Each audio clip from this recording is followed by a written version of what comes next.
Okay, so we're going to talk about the Fortinet fabric. We're going to talk about zero-day attacks. We're going to talk about how to avoid it, how to avoid catastrophic downtime, and how we build the Fortinet fabric. So let's get to it. Who is this for? You have a large IT infrastructure that must be secured. It's only a matter of time before you get breached. Do not wait. IT departments who get distracted from delivering applications because of security and WAN issues. I see this all the time.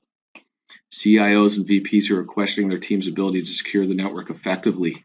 I know you guys have IT staff, they're experts in application delivery, they're experts in server technology, but they struggle with WAN and security designs.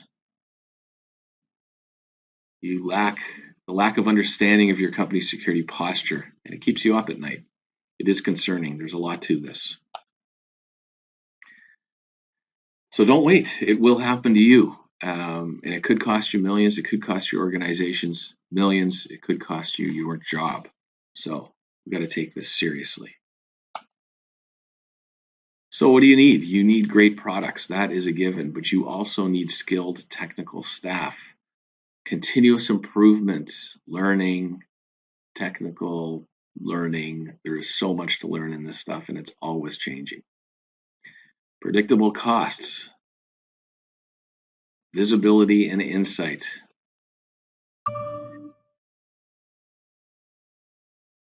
So a little bit about end-to-end networks. We've been in business for 25 years as a managed service provider. We have over 11,000 devices that are currently monitored, managed, maintained, and secured by our staff. We have a 7x24 by 365 help desk located in Markham, Ontario. Live answer to a technical resource, not a ticket taker, right to a tech.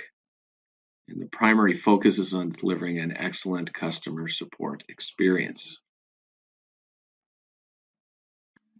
So, what is a zero-day attack? Traditionally, antivirus technologies, intrusion prevention, anti-malware technologies, they all used signature-based systems to detect harmful data. Signatures are based on known and previous seen attacks. So when a new attack is created by the bad guys, none of these signature-based solutions are able to detect it. It's not in their database. This is what is a zero-day attack. Never seen before. It can be very difficult protecting against a zero-day attack. And there's this concept of patient zero. This is the first user who gets affected. So in a lot of other systems, this is why the fabric is so great. In a lot of other systems, the patient zero gets infected, and who can infect the rest of your network very quickly. But in the Fortinet fabric, we have a way of holding onto that file and determining whether it's malicious or not, and then releasing it if it isn't. So it's a great system. It's fast, and so the concept of patient zero, you don't want to have a patient zero, because that patient zero can infect the rest of your network. So let's get into the fabric and how we build it. There are many phases to the fabric. We do a phased approach when we're deploying it. There are a lot of components. You might not need them all. We might not recommend them all, but there is the core components you need for the fabric, and I shall go through that right now. So part one of the fabric starts with the base of the next generation firewalls. Unified threat management appliances. These come in all sizes, for data centers to remote facilities. They are all running the same operating system with common operating systems and configurations. So the next generation firewalls include IPS, antivirus, anti-malware, obviously VPN capabilities, application control, URL filtering. All of those components are built into the firewalls, and you would put those on the perimeter of all your sites. These can also go as VMs into things like Azure and AWS. Along with that, the FortiAnalyzer for the dashboard and reporting. functions.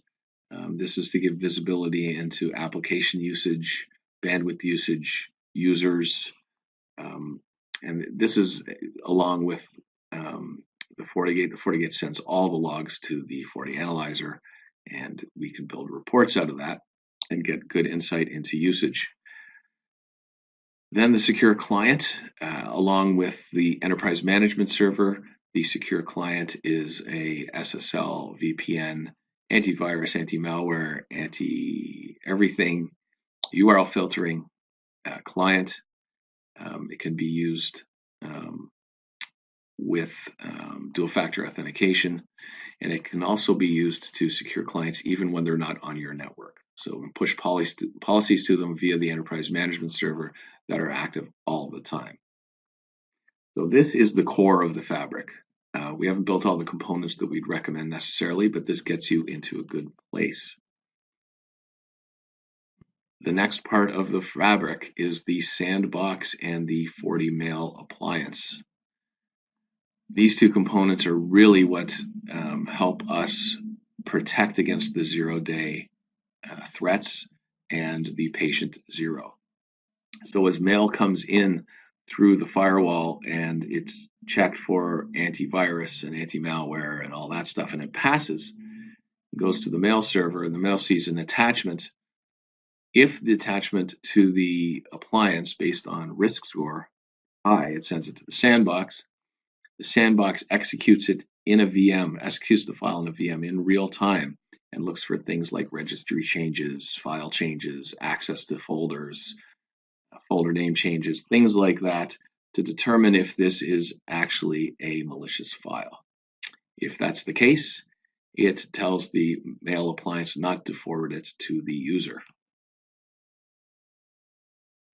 Sandbox also works with files coming through the firewall, not necessarily mail, but files through web traffic, links through web traffic, files through users that have the secure client.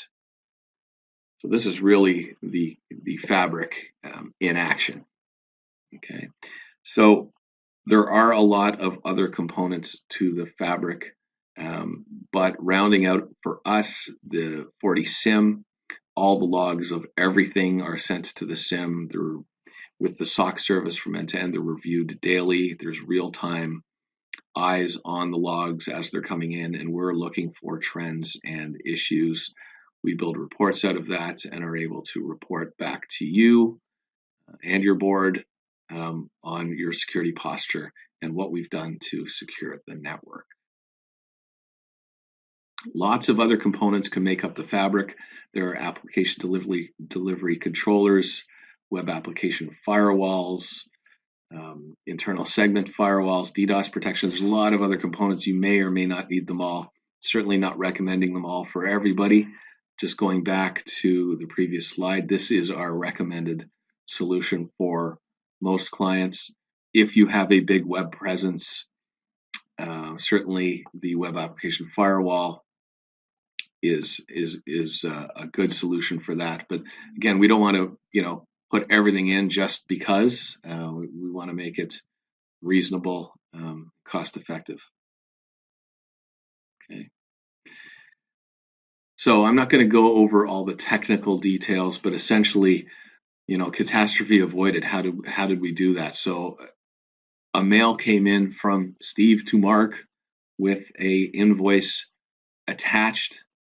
The FortiMail scanned the email based on its regular signature-based solutions, which everybody has: anti-spam, antivirus, content filtering profiles. And in this case, it passed all checks for FortiMail because this is a zero-day attack file. The FortiMail sends the email attachment to the sandbox just because the reputation increased based on a couple of parameters. The sandbox looks at the file, and the FortiMail holds it until the sandbox has a result. The sandbox then scans the file and detects a whole bunch of suspicious behavior. And so based on that suspicious behavior, it rates the file as high risk and tells the FortiMail system to quarantine the file, and at the same time alerts IT staff of the quarantine file so that they can look into it further. The key is the end user never receives the email with the affected attachment, preventing a possible infection to the endpoint and other endpoints on the network.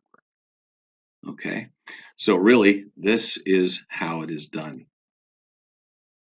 So you have options. You could try to do it yourself. There's a lot of expertise required. Do you know the costs, the resources you need, and how much time it will take? There is a lot to this, but it is imperative to securing your network. Outsourcing to us to end-to-end networks, we have expertise in-house. We have over 890 Fortinet firewalls out there and a number of the fabric components out there. We're doing this all the time. We can provide you predictable costs. We have the resources, and we can do it on your timeline. This is for medium to large businesses that are either concerned about security, have an audit to prepare for, compliance requirements, have a board to present to. This is not for small businesses that have no IT staff. This is real security. So what are the next steps? Let's book a call. We'd love to do a deep dive into your network and security requirements to understand how we can help you. We work best with decision makers who understand the importance of security, network uptime, and performance, and we really look forward to talking with you. Thank you very much for watching.